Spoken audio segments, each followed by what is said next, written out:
জীবন বাজি রেখে আপনাদের সেবা দেয়, আপনাদের পাশে দাঁড়ায়। কিন্তু আমাদের সত্যি কথা বলি না, আসামি আমার বাড়ি ঢুকে রাখি, কিন্তু পরে বলি স্যার এখানে নাই। কিন্তু আমাদের দায়িত্ব হচ্ছিল আমার ভাই খারাপ হোক কিন্তু তার আপন না, সে আমাকে অপমান করবে, আমার বন্ধু করবে একদিন, কিন্তু আমাদের করবে 100 দিন, এটা ভাবতে হবে।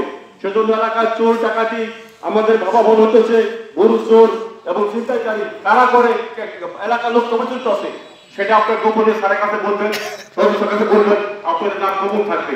আপনারা নির্ভয় করবেন, তবে সত্য কথা বলতে হবে, আক্রোশ বলে কোনো কথা বলবেন না, দেখবেন আপনারা ব্যয় বিচার পাবেন। আর আমি উদয়ন্তর মানুষেরই ভদ্র, কিছু কিছু মাঝে মাঝে একটা হামলা হয়, যে বিভিন্ন চোর টাকা বিভিন্ন এলাকাতে আসে, বড় ফরিদপুর আসে বা আরিচেতা থেকে আসে, সেজন্য আপনার খেয়াল রাখবেন অচেনা লোক আসলে কে বা কারা আসে। আজ সেগুলো আমার স্যারের নাম্বার রাখবেন, তদন্ত নাম্বার রাখবেন, আর দায়িত্ব তার উপর নাম্বার রাখবেন, আপনারা বলবেন, দেখবেন আপনারা সুষ্ঠু বিচার পাবেন।